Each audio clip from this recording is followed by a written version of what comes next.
So it's my pleasure today to welcome Jeff Cole, the director of the Center for the Digital Future at Annenberg. Jeff, thank you for taking time for this important discussion. My ethics students are so interested in what you have to say. And this morning, my ethics students asked, put the questions up so that they could see them. So I'm going to go ahead, put a question up, then listen to you, we'll interact and go to the next question. So great to see you, Michael. And I used to teach media ethics in but my God, the openness of the field of ethics within AI, although of course some people think all these tech fields have no ethics at all. This is what we're going to clear up today. So here's the first question my students wanted you to handle. Many reporters covering artificial intelligence take at face value what tech companies proclaim about each innovation. As we saw with ChatGPT in 2023, the media did not foresee the risk of hallucinations and automation bias, but often focused on what tasks would be replaced. We heard reports about chatbots writing essays, passing law and medical exams, and forcing teachers to find new class assignments.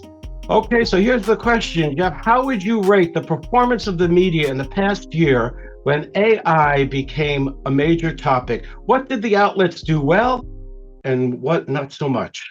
Since we're talking to students, let's put it in terms, teachers and students. No, I would rate it as a B minus. Yes. I think the effort was sincere, but first thing is AI, it's odd, but this happens with a lot of technology. We used to say about AI since the 1960s, we said it has a great potential and it always will. Yes. But 2023 is when that potential became real with ChatGPT, but no one was ready for it at that point. That's right. Academics, journalists, almost no one was ready. So they looked at it, I think, overreacted in many ways. I think, journalists always look for the most interesting angle. And if you think back to the beginning of the internet, not in the late 1960s, but if you think back to the beginning of the World Wide Web and the internet for all people in the 90s, almost all of us, citizens, journalists, were extraordinarily optimistic.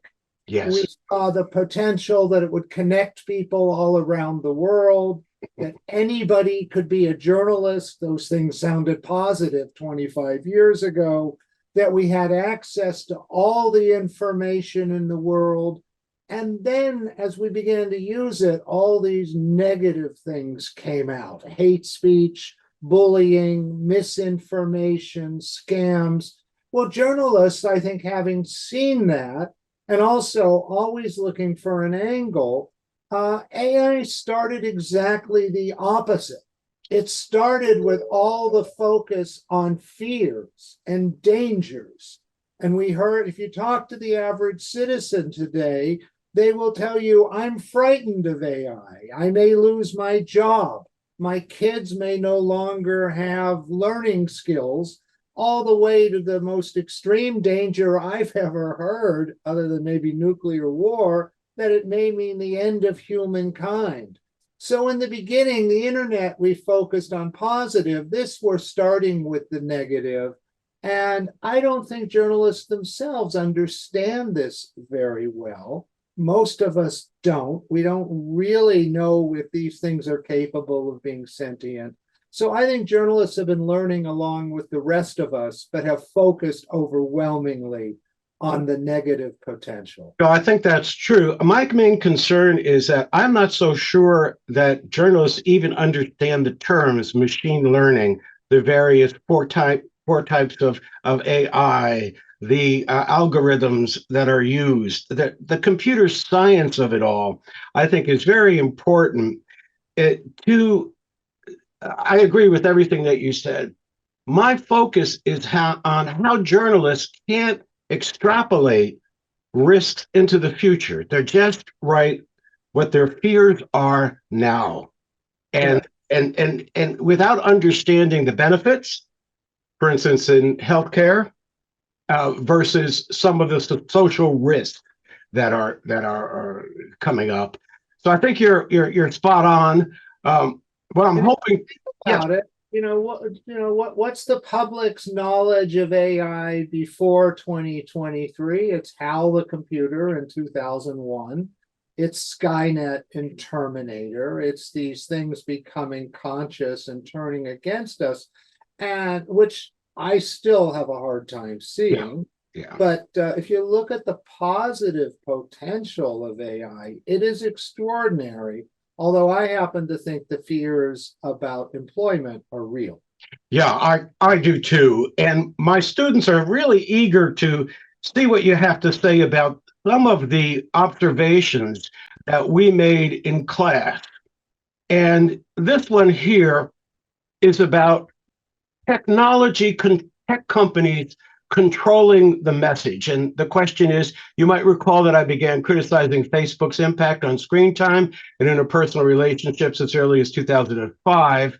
My warnings were largely ignored until those risks became apparent to everyone. By then, though, the tech companies had already set the rules in terms of service, hired high-priced DC lobbyists to protect their interests.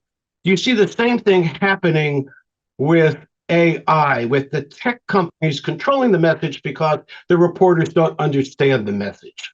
Well, we continue with that theme. Incidentally, Michael, and I remember your comments in 2005 well. At the same time, I was talking about a different piece of it, but I was talking about, this was after Rupert Murdoch bought MySpace for $580 million, which most of your students and my students never used. Right. And Murdoch bought MySpace because he said it gave him access to young people he couldn't get through his newspapers or even his television stations. And I said this part, sometimes, and you as well, say things that become viral. You never understand why they become viral. You can't plan it, or No. it comes off as inauthentic. You just look at what becomes viral and say, okay. But I had said that I thought Murdoch would never hang on to the teenage users of MySpace because social media is like a nightclub. Yeah. And the uncool kids start showing up at the nightclub, or the nightclub becomes too crowded, you're out of there. And what's the worst thing that can happen to you in a nightclub as a teenager? Literally the worst is somebody with a gun comes in, but the worst thing would be to run into your parents. And how long are you going to hang around in a place where your parents are? And your parents were on MySpace, and then they were on Facebook. So anyway, I just remember. Now they're on Discord. Yes.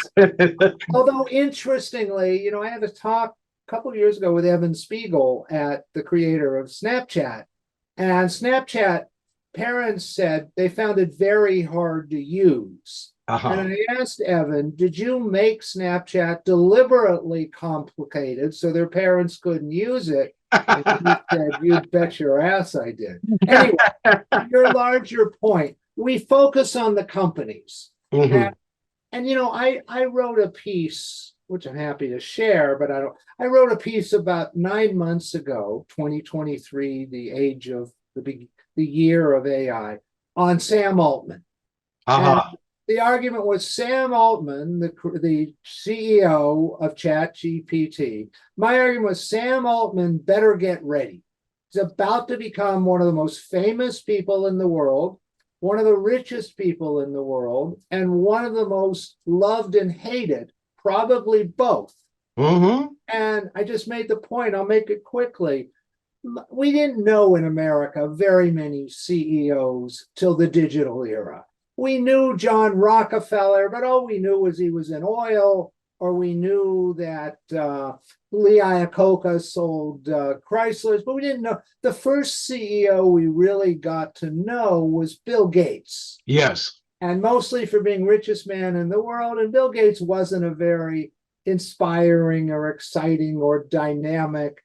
And then that was followed by Steve Jobs, who was central casting. Although Jobs wasn't a very nice person. There was nobody like him. Yeah. His product launches were the hottest ticket in the country. Yeah. And normally you can't get journalists to product launches. he used to stand on stage at the Moscone Center once a year in his blue jeans and black turtleneck sweater, coming to the end of his presentation and saying, "Oh, and one more thing," it's almost as if he forgot, and then introducing the product that changed the world. People Right. mourned and still do mourn Jobs, and Apple just made a ton of money since he passed away, still has not had a game changer. And then Zuckerberg, the poster child for the evil CEO who's counting his money while terrible. And then the most amazing CEO, and this sounds funny now, was Elon Musk. Yes. 2 years ago was this genius thing, working 20 hours a day until he turned to the dark side. So this is the world this is the world Sam Altman is going to be part of, and he will be the face of AI and ChatGPT will be the face of AI for the whole industry and the whole country. Oh, I think that is so true. Our job is to afflict the comfortable and comfort the afflicted. So I'm sure we're going to be looking at that. My students are just so engrossed in this particular topic that we're dealing with. Here's another question that we came up with in class. We were actually talking about ethics, and I wanted to make my journalists know the difference between sociopath, psychopath, and narcissist. Right. And then we started looking at AI, and the question came up is, if AI doesn't have a conscience, isn't it then psychopathic? So the question was, I have researched the difficulty of coding human emotions into machines. We train our machines via digital scraping, but human truth and intelligence are products of evolution. We are social creatures. We have mirror neurons and perhaps even a conscience. Because of that, the clinical definition of psychopathy concerns acute awareness without empathy. In my view, when we discuss theory of mind or self-aware AI, we're dealing with a machine that can feign or mimic human emotions, lacking biological millennia that created human intelligence, social contracts, and above all, ethics. Okay, dear friend, what is your view? Wow. Well, as you know, those of us who work, students and faculty and professionals in journalism and media, we're supposed to be experts in so many things: history, political science, sociology. I'm afraid, brain neurology is not one of my fields of expertise. So I can't speak with the precision that, a brain expert can. But I think under the technical definition, it is pathological. Right. It is without a conscience. Mm-hmm. And actually, one of the things that's scary would be if AI somehow managed to have a conscience. I like it being literal, taking everything literal. Google perfected some of the other search engines by having a little bit of ability to look at your search requests. This is what dazzled people. It's the 25th anniversary of Google. When you'd enter something into Google and it would say, "Did you mean to say?"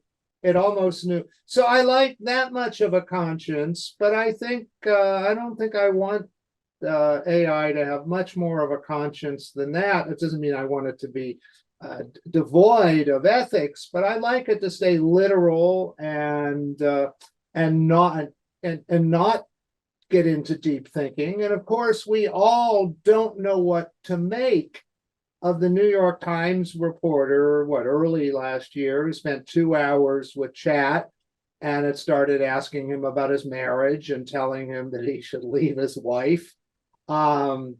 We don't know much about what Pinchar, the CEO of Google, talks about the hallucinations the machines do when they're not being asked to answer things. So this is the terrifying stuff.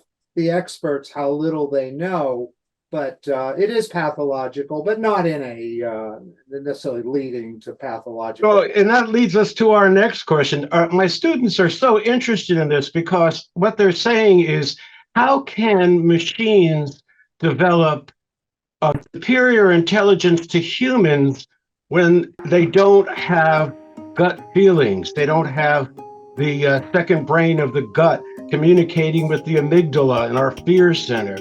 So the question we came up with was my view of human evolutionary intelligence from gut instinct to mirror neurons led me into the study of brain-computer interfaces, or BCIs.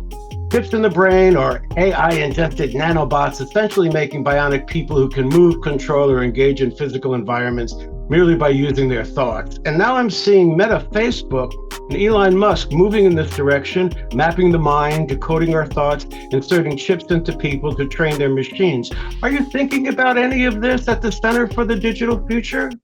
Yes, not to the degree medical experts are. Musk just oversaw the implanting of a chip into the brain of a young girl. That's pretty scary. It may also be one of the most exciting developments of all time. Until 2023, I was really interested in a process. One of my friends let me watch, just about 4 years ago, when she had a chip implanted in her finger. That process takes 10 seconds. Mm-hmm. And 1 out of 10 times you have a little trickle of blood. It's like a blood test where they put a little Band-Aid on you just because you may leak for a minute. It's totally harmless. It's done immediately. And within minutes, she no longer needed keys to her office, security badges. And if we all had chips planted in our fingers, we could get rid of passports, credit cards, all ID. We could eliminate much fraud, if not close to all fraud. So that I've been following. Incidentally, I used to talk, I do get to speak to these large crowds. I was talking to a group of retirees, about 800 of them described this. These are people over the age of 65 who stereotypically we think are afraid of technology. Yes. And I described having a chip implanted in your finger, not in your brain. That's a little, and that I don't think could be done in 10 seconds. And I asked not how many of you will line up outside to get the chip, but how many of you would seriously consider it? 2/3 of the hands, so of the people there. So I'm really interested. I can't tell you much about the brain, but we know we know if you watch Shark Tank the other night, there was a doctor who was talking about bionic hands and wanted investment. This is the world we're moving into. And AI, this is the potential for extraordinary good. And incidentally, that whole subject of how can this make the world so much better is rarely covered. Could someone hack into that chip? I don't think there's a chip that you can't hack into, because the minute you tell people it's not hackable, they will prove to you that it is. It automatically is making me thinking of somebody stealing your chip identity and getting access to your house. And the other thing you have on that chip in your finger is your entire medical history. That's right. So that if you fainted or you were unconscious, they would know exactly what your medical issues are within seconds. I think this is just a fascinating topic, because what we're doing actually is really defining what it means to interface actually with a computer system. And this is something that came up in class, because we saw a video that was some companies put out some videos that actually rather scared us. And it led to this question. I have studied possible applications such as enabling students to earn perfect scores on SAT and even IQ tests, leading me to believe the future debate will be about who gets the chip and who doesn't. And then this is by students, consider the competitive edge in a capitalistic society. In machine learning, when algorithms advance the system, all bionics on the network gain that advantage. All chip brains will too. Do you foresee, Jeff, such a scenario? If so, what are the implications involving social class and marginalized groups? Each question is a dissertation, you know that. Yeah. Already we live in a society where wealth and privilege define some access, if you think back to the fall of 2020 when Trump as president got COVID, evidently he had the kind of COVID that would have killed him. And he had all, he was overweight and older, but he got access to Paxlovid, which was purely experimental at that time. And so all of it, who has access to new experiments, new drugs, but also not just, you and I, we're old enough to remember, to me, one of the most dazzling innovations I ever saw was your students are going to laugh at this, and they should. One of the most amazing innovations I ever saw was a 4-function calculator. A calculator that could divide a 5-digit number by an 8-digit number. And all that was done by hand or slide rules. And the first 4 function, just add, subtract, divide, and multiply, was $400. And all of a sudden, the rich kids were bringing those calculators to chemistry and science and math classes, and the less affluent didn't. And it was unfair. Now, of course, what's remarkable is not only did calculators go down to $2, they're now literally inside of every phone and essentially free, and they're with us all the time. But this access to technology, access to better treatments, access to advanced information is a feature of American society. Yeah. And sadly, I think it's true with AI as well. And in the educational environment, the universities that can afford the technology and the universities that can't in those labs, that also becomes a factor. And I think this might be then one of the final questions that we ask here is, what did I miss in this? What have I failed to cover about BCIs in particular, theory of mind, and self-aware AI? What government regulations do you foresee in the future that news media might cover?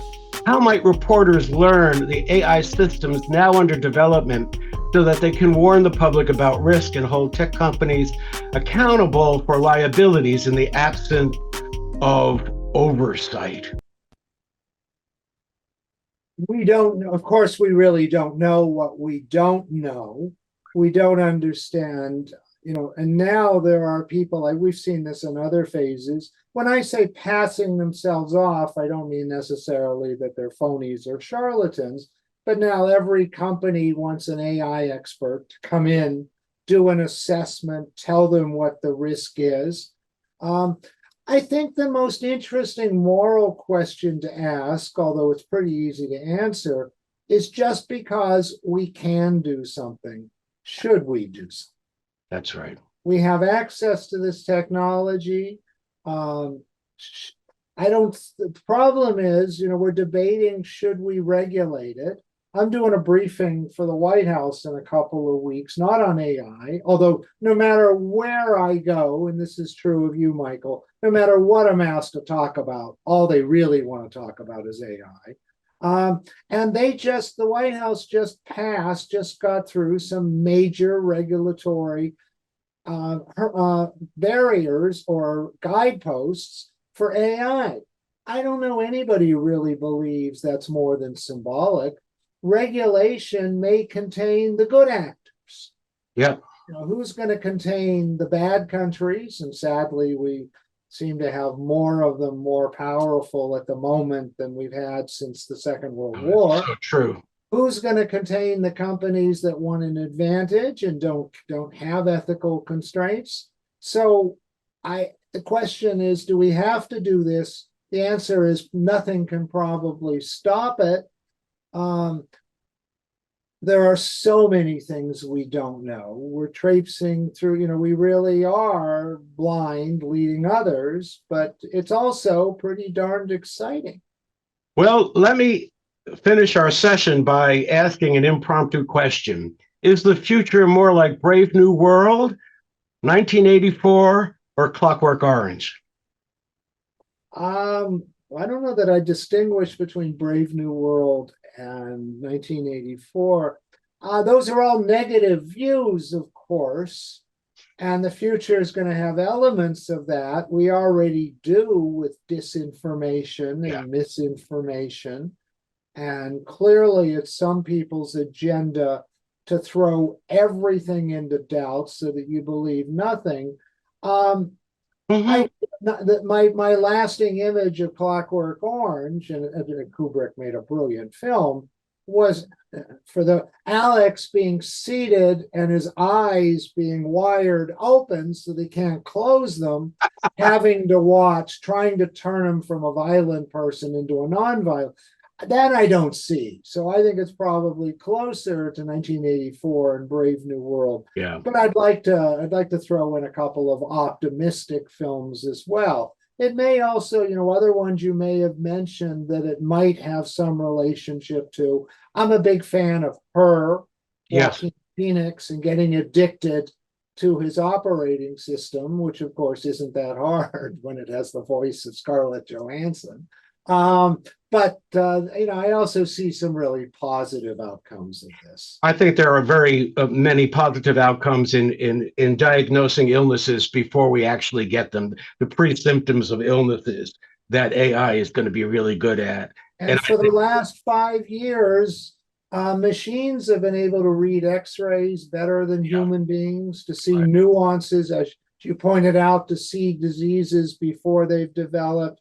All of this is pretty extraordinary. Now, all of a sudden, I do some advising for AARP, and I know from them the fastest growing age group in America is 85 plus. The second fastest is 100 plus. So all of a sudden, as we're saving all these people to live to be 100, that has some pretty serious consequences as well on real estate, on Social Security, Medicare. Already Gen Z and millennials want the boomers to get out of the way, and the boomers aren't planning to go anywhere for a long time. But that's a whole other. Well, can we end the session by you explaining to my students what the Center for the Digital Future does and the influence that it has had since its inception? Thank you for that nice question. Try to be brief. I was a television guy, and I was always taught that we lost this great opportunity to understand how television changed the world. And because television was the one mass medium we knew ahead of time was going to be a mass medium. There was no question in the 40s that radio listeners would embrace radio with pictures. So I was taught we should have tracked television before it started. We didn't. I became convinced in the 90s that the internet was going to be far more important than television. So the center was created to do the tracking of the internet that wasn't done for television. And we've now moved into lots of other areas as well. But that project, which we call the World Internet Project, is in its 25th year. I know. And amazing countries. And then the center, my colleagues like and respect me, but they think I should grow up and be smart. My interest is not academics. We publish, my interest is sharing this information with companies and countries and church groups and journalists and citizens. So that's always been our focus, to try to get this information into the hands of people who can use it. Well, you've done a fantastic job. You've influenced and advanced me, and I thank you. Michael, this was so much fun. Your students are so fortunate to have you.